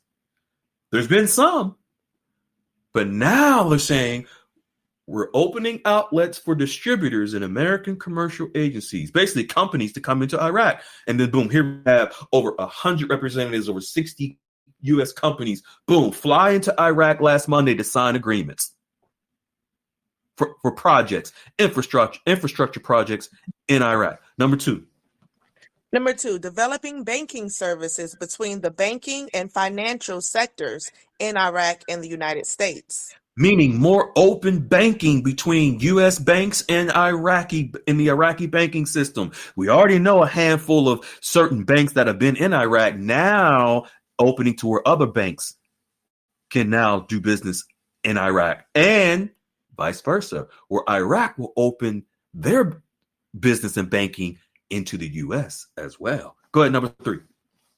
Number 3, review the foundations of the commercial relationship with the United States. Number 4 now. This is number 4 that Iraq, this is a 4-point plan that Iraq presented to the United States, to President Trump and his team. Number 4. Number 4, open a dialogue with the corresponding American sectoral side. The American sectoral side of trade refers Of what? to of trade Uh-huh. refers to the specific industries and areas of the United States economy that are most affected by international trade. What this means, folks, is now that Iraq will not only just export oil, because they've been just fine with just exporting oil to the United States and all over the world, but now they're saying we're going to open up our exports to not just oil to the United States. This is what Iraq is telling the United States. We're going to open up our borders and our customs to export other goods to the United States other than just oil. Folks, don't you know that means more demand for the Iraqi dinar because of more exports coming out of Iraq to the U.S. or any other country? The dinar, there'll be more of a demand for it. And of course, the more demand, there's a reason, justification to raise the value of the dinar. Good, young lady. What is interesting?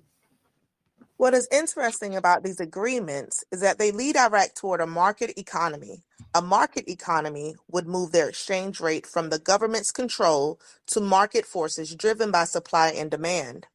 And demand for their currency would change the value of the Iraqi dinar. There it is.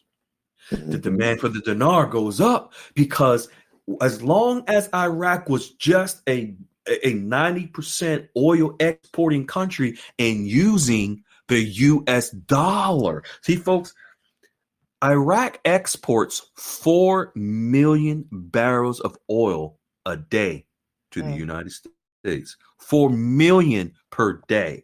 Think about that. 4 million barrels a day at $70 a barrel. How I know it's $70 a barrel? Because in the 3-year budget that was in 2023, that's from 2023 to 2026 budget, that is what they're on $70 per barrel. So $70 per barrel times 4 million a day. And guess what? Not a penny of any of that money is in Iraqi dinar. That's wild. It's in USD. It's in the US dollar. That's why it's called the petro dollar. But this is shifting because now and as of this week, Goldilocks shared that Iraq confirmed they've connected to international correspondent banks. That means with these international remember from last Saturday, talk about JP Morgan and other banks, where see folks, what we shared before, Iraq, in order for Iraq to even pay the employees in the oil industry for 4 million barrels a day, they have to get the money from our Federal Reserve in US dollars. Wow. So now there will be a shift of other goods that they'll be able to export. And also they're going to shift. See, and just so that you all know, the oil is the oil in Iraq, the exporting of the oil is the only industry in Iraq that uses US dollars. Everything else has been shifted from US dollars to the Iraqi dinar. Before every import, export, everything in Iraq was US dollars. In the local communities, it was dinar, but import and exports, it was all US dollar. Oil, all US dollar. Now, only the oil. That's it. That's the last part. Everything else is now Iraqi dinar. All imports, Iraqi dinar. This was as of January of 2024. But now what Goldilocks is sharing, a demand for the dinar will eventually go up, therefore causing the CBI to raise the value of the dinar. Because of now Iraq is saying, okay, United States, we have a 4-point plan. We want to come to the table and negotiate with the U.S. And this is it right here. This is what will determine how, this is what will drive the Iraqi dinar up from private investors pumping money into Iraq with these contracts. They just flew in last Monday because they wanted to avoid whatever tariffs outside of all the other countries. And it wasn't a large percentage of tariffs. But there's more going on between the US and Iraq than what's put into these articles as well, of the reason why Iraq has allowed these US companies to come over there so that they can eventually raise the value of the Iraqi dinar. Mm. They're also waiting on the World Trade Organization accession, which once that happens, international rate, Iraqi dinar, has to move. The CBI will determine what that rate is. Does this all make sense, beloved? It does. Because, okay. Now, let's get into, that's Iraq. Now, let's get into Vietnam. As a matter of fact, we were going to post a different article, but this is hot and heavy that came from Goldilocks right before the call. So we had to do a shift. Peculiar Ram and I had to do a little musical chairs on articles. So now, what Goldilocks shared. Now we have the agreement. Iraq signed these agreements. They have their 4-point plan. Now that 4-point plan, folks, with Iraq is from the CBI and the government of Iraq. The private sector U.S. companies that flew into Iraq last Monday with over 60 companies to sign agreements, they're not going to do that for the expectation of a boo-boo rate dinar. Mm-hmm. They know what's coming. That's why the reaction to the tariffs last Monday was, what date was that? Because the tariffs hit the 9th, so Monday was the 7th. So before the tariffs hit on the 9th, these U.S. companies, do you think they just all of a sudden got in touch with Priceline.com and booked a flight to Iraq on Monday to go sign contracts? I guarantee you this has all been planned ahead of time. Yep. They just had to get over there and do it before these tariffs hit on the 9th. So they went on the 7th. Can you imagine over 60 different companies to coordinate to fly to Iraq all together in one day to sign all these agreements? And actually, they were there from the 7th through the 9th. They were there for 2 days signing contracts with Iraq, all these companies. They wanted to make sure that they signed these contracts before April the 9th when these tariffs hit. And with this 90-day pause, it's not a 90-day pause of no tariffs, like I said earlier. This is negotiations to make sure that everyone is on a level playing field. Now let's get into Vietnam. Goldilocks is sharing several, and I'm going to help Peculiar Ram. There's some names in here that she doesn't want to butcher. Don't. But these now Goldilocks shared, and it's amazing. This is what Goldilocks did here.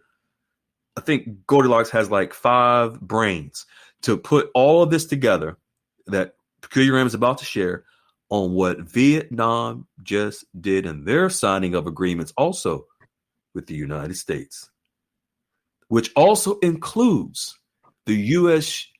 Secretary of the Treasury Department is now part of the negotiations with Vietnam. This is extremely important. I'm going to hit on this in a little bit when Peculiar Ram gets to it. But where the Secretary of the Treasury, remember, the U.S. Treasury is the king of the global RV. And when you have the Secretary of the Treasury Department is actually involved in the negotiations with Vietnam, it does include currencies. Go ahead, young lady. The Vietnamese government established a negotiating team for trade talks with the United States, as announced in early April 2025. The team, led by Minister of Industry and Trade, Nguyen Hong Dien, was formed to engage in discussions aimed at reaching a balanced and sustainable trade agreement, particularly in response to proposed U.S. tariffs. Boom. So as a response to U.S. tariffs, so we see Iraq did in response to the U.S. tariffs, Boom. They want to negotiate. They had a 4-point plan. And then all these U.S. companies flew out there to sign these contracts with Iraq. Now we have a negotiating team regarding Vietnam and these tariffs doing the same thing. Go ahead, young lady. However, there is no definitive evidence from recent sources confirming that a formal meeting between this team and the U.S. representatives has taken place as of April 12, 2025. Mm-hmm. Supporting information in recent articles. Number 1, from Vietnam News, April 12, 2025, reports the establishment of the negotiating team headed by Nguyen Hong Dien with Deputy Minister Nguyen Sin Nyat Tan as deputy head. Uh-huh. The team includes deputy ministers from various sectors and the Vietnamese ambassador to the U.S. Nguyen Guoc Duong. The article emphasizes the team's goal to negotiate a mutually beneficial trade agreement, but does not mention a specific meeting date or confirm that talks have occurred. Okay, pause. Now, what we're going to share with you now, Goldilocks is being very intentional by stating that, by sharing, because this is from Vietnam, but so what Goldilocks is stating is that there's no confirming that a formal meeting has occurred, but Goldilocks is showing from 4 different news outlets that negotiations are occurring. Mm-hmm. Let's jump down to analysis, young lady. Okay, analysis. Mm-hmm. While the negotiating team has been established, the available sources suggest that only preliminary discussions, such as the April 9th meeting involving... Hold up, POC. I'll say it like that. Okay. Have occurred. No articles explicitly confirm a formal meeting between the full Vietnamese negotiating team and the U.S. counterparts as of April 12, 2025. The focus in reports is on the intent to negotiate and the formation of the team, with ongoing preparations for future talks. The intent to negotiate. Now, this is what Goldilocks really wanted to hit in heavy when she reads important note. And then I'll share what Goldilocks shared with me on the phone about this. Go ahead. Important note. When the Treasury Secretary is engaged in negotiations, currency valuation policies are frequently on the table, particularly when discussing international trade, investment, or broader economic matters. Yes, Scott Bessent is on the negotiating team. And you can read the quote underneath. Okay. U.S. Treasury Secretary Scott Bessent confirmed that the U.S. administration had appointed him as the chief negotiator for discussions with Vietnam. U.S. Treasury Secretary Scott Bessent confirmed that the U.S. administration had appointed him as the chief negotiator for discussions with Vietnam. And then, as she just read, when this is the Treasury Secretary. That's why Goldilocks put important note. When the Treasury Secretary is engaged in negotiations, currency valuation policies are frequently on the table, particularly when discussing international trade, investment, or broader economic matters. Yes, Scott Bessent is on the negotiating team. This is the big dog of all of the big dogs on the yard. When you have in fact, earlier in the week, Goldilocks shared with me that there was a hope that the Treasury Secretary, Scott Bessent, would somehow it be found out that he was a part of these negotiations with Trump and with the United States and Vietnam regarding tariffs. And then boom, this is why Peculiar ran the shift when Goldilocks just posted this article minutes before we had the call tonight and called me, says, hey, look at this. We got the confirmation that the Secretary of the Treasury is actually involved. See, folks, the Treasury Secretary for the United States as the chief negotiator, this is where conversations can be had regarding currency valuations because of trade. So now we see, and now it's in writing, that the Treasury, the Secretary of the Treasury Department is involved. This is not to come to the table just to have casual conversation with Vietnam. These negotiations are going to be very intense. These negotiations will include trade agreements between the United States and Vietnam. I guarantee you 1,000% it will include the discussions of the Vietnamese dong, because why? The Vietnamese dong, Vietnam has been, I was going to say, the truth is manipulating, devaluing the dong. See, the Secretary of Treasury being involved as the chief negotiator, this is Trump's hammer. He's sending this secretary. I mean, Trump can go to the table himself. He doesn't need to. U.S. Treasury Secretary Scott Bessent is the chief negotiator to make sure that within these negotiations, the currency values is addressed.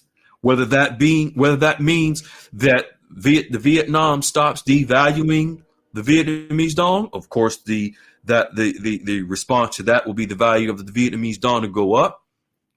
That, of course, is on the table because it's a part of the negotiations. This is why Trump, regarding the tariffs, included in the tariffs is for all countries to stop manipulating their currencies. They've been taking advantage of the U.S. for all of these years in trade. They've been taxing the U.S. for trade, for these tariffs. For example, Vietnam, the United States is number 6 from Vietnam as a trade partner in the world. And they've been using the U.S. dollar in trade, not the Vietnamese dong. Sounds similar to what Iraq is doing with oil, right? Mm-hmm. So now, folks, the reason why Vietnam has been getting away with being able to devalue the Vietnamese dong is because they've been using the dollar, but also they didn't need to use the Vietnamese dong.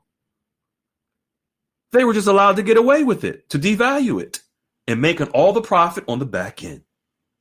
Now this negotiation team is coming to the table and saying, no, you not anymore.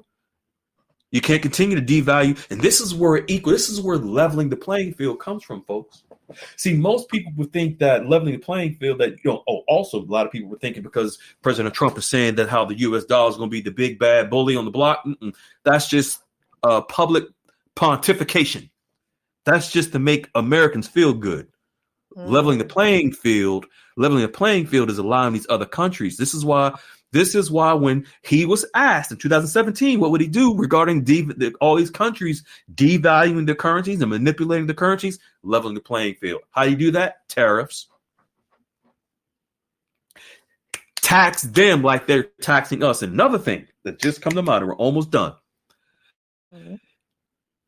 With a part of these negotiations is for these countries to allow the U.S. to go into their countries with companies and to do exports into those countries the way that they are able to do exports or imports into the U.S. in the U.S. borders. So, for example,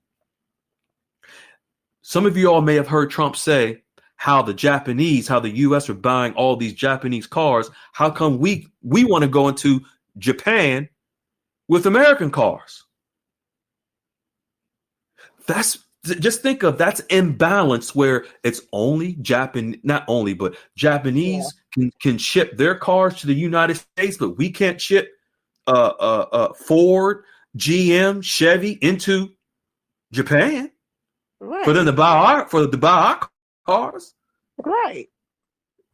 It's not fair. He wants to level the playing field. That's why he's saying, okay. But what it was, folks, is that all of these countries were, they can ship all their goods, their cars, their clothes, everything into the U.S. But we aren't allowed to go into their country to ship our goods and services. But we can't do it. We can't do it. They can bring their companies into the U.S. for manufacturing, but we can't go into their country and manufacture anything. That's these tariffs changed that. Trump's saying, okay, you're bringing your cars into the United States, your clothes, your goods, your rubber duckies, whatever else you're shipping into the United States. But we can't take our manufacturing companies into your country? Okay, no problem. We're going to hit a 96% tariff on what you bringing into our country. Oh, no. Okay, Mr. Trump. No, you can bring company to our country. Now they want. So see, that's why you see that all these companies from the U.S. were able to go out into Iraq last Monday and sign all these agreements. Now you see that Vietnam is saying, okay, y'all bring y'all negotiators to the table. Let's open our country to you, U.S. But now, finally, but now all this has to be done in those countries' own currencies. And what happens is the demand for their currencies go up. They will stop devaluing their own currencies. Because now they have to use their own currencies for all of the new manufacturing into their countries. This is how the demand for their currencies go up. So just like, for example, we're almost done. Just like for example, with China, where the U.S. is hitting China heavy over the head with tariffs. And now China is now leaning to Vietnam for more imports. Now that will cause Vietnam and the dong to be in higher demand. See, folks, this is where the domino effect of the tariffs will allow the value of these currencies to begin to float. It is no coincidence that China is now leaning on. Remember, China is BRICS. No coincidence they're leaning on Vietnam. They're close in proximity. The effects of these tariffs will ultimately and indirectly affect the values of all of the currencies that we hold. This is why the shift in the global currency market this week when the tariffs hit, and they will continue to, as the reaction of these countries and the negotiations continue within the next 90 days. If you haven't solidified your relationships, you're going to be left holding the bag. Because when the dust finally settles with these negotiations, we already see Iraq is sign agreements. You already see Vietnam sign agreements. Other countries are signing agreements as well. There's many other countries, but of course, Vietnam and Iraq were showing you in black and white writing. Folks, get your affairs in order. Get your relationships established. Wiley, you want to jump in here, my good brother? And Wally, I know you're calling. Okay. No. Actually, he might be in the bathroom. But Kiran, you want to add anything before we go? Based on what you much. just. I mean, yeah. Does all make sense to you? As far as the articles go, it just shows that Iraq and Vietnam are in like hot pursuit when it comes to the negotiations, these meetings. So I would suggest we follow suit and get on our P's and Q's as well. and follow Mm-hmm. suit like them and do our Mm-hmm. meetings and our negotiations, mimic them in a sense, and get our Mm-hmm. ducks in a row, just like they're getting theirs in a row. So that way Right. we'll already be ready when the time comes. Exactly. So we're going to be watching the markets, folks, because eventually, as the dust settles from all these negotiations, currencies are expected to begin moving. In fact, they've already have, just not to the point where people are able to go in exchange. This is Mhm. why so many of our members just and procure your RAM. You're right here, prime example, Yeah. where the wealth managers are bringing up tariffs to our members Yep. because Yep. they are their investment portfolios and how they move money and how the currencies are moving. The wealth managers can see they're preparing. In Mhm. fact, Peculiar Ram, you said your wealth manager shared with you a newsletter from August of last year where they shared with their clients Yep. about tariffs. That was Yep. August of 2024. Yes. Everybody's watching. So, folks, get your affairs in order. Shasta Smoke, are you still here? Jax's mommy and Curly Sue, if you can unmute, we're going to bring you in before we go home. All right, Jaxie's mom, I see you, beautiful. All right, all right, all right. And Shasta Smoke, gotcha. All right. And I don't know if Curly Sue is still here. Jaxie's mommy and Shasta Smoke. What you guys think about what you just heard? And does it all make sense? Are you glad you're getting your relationships established so you can be prepared when the RV pops? Awesome. It's making sense each and every time you speak about this stuff. It's Mhm. all gradually coming, well, it's coming together Mm-hmm. and it Mhm. makes sense. Yep. And you see it in black and white. It's in writing where Yes. it's not high level sources said and contacts, all that foo-foo garbage. It is right directly from the sources. They're negotiating. You got the number one person in charge of the U.S. Treasury, which is the U.S. Treasury is the king of the RV. The number one person is the master negotiator at the table with Vietnam. Yeah, Yes. that's heavy. Yeah. And his responsibility when he's involved, currency valuations are a part of the discussions. That's his number one goal is to have them stop devaluing the Vietnamese dong. Mhm. Wow. And Y'all that's for ready? all, so also all countries, of course. But yeah, Jaxie's mom, what you think, young lady? If you can unmute Jaxie's mom, I thought I had. I'm so sorry. there you go. Yes, totally blown away. We've been sitting here it's just mind-boggling. I mean, Mm-hmm. just, it's like we were talking while you were talking and we've never really completely understood what exactly tariffs had to do with the whole thing. And when you break it down like that, wow, Mm-hmm. it's so in your face. In your face. It Yep. is in your See, and that's face. beautiful. Yeah. Yeah. Yeah.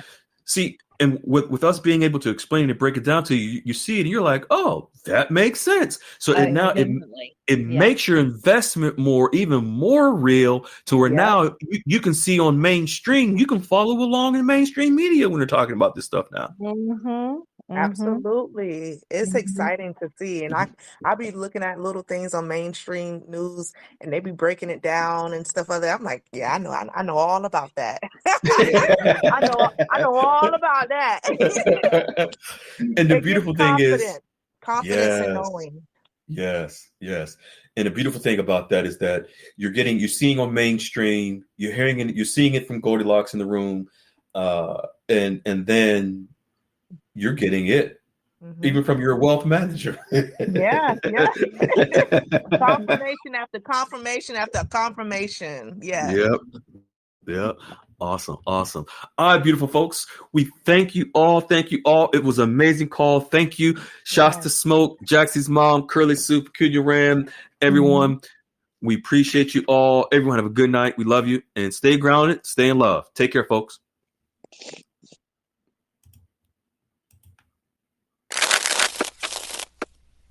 Hello, beautiful people. This is Freedom Fighter. Thank you for tuning into our channel, Goldilocks Global Banking News. Everybody knows that Goldilocks is the number one source for the RVGCR. People from around the world Tune in to see what Goldilocks is sharing on the RV GCR. Don't miss your chance and get your latest updates every day. So like, share, and subscribe to this channel to get your daily podcast from the Goldilocks articles on the RV GCR. Brought to you by Freedom Fighter.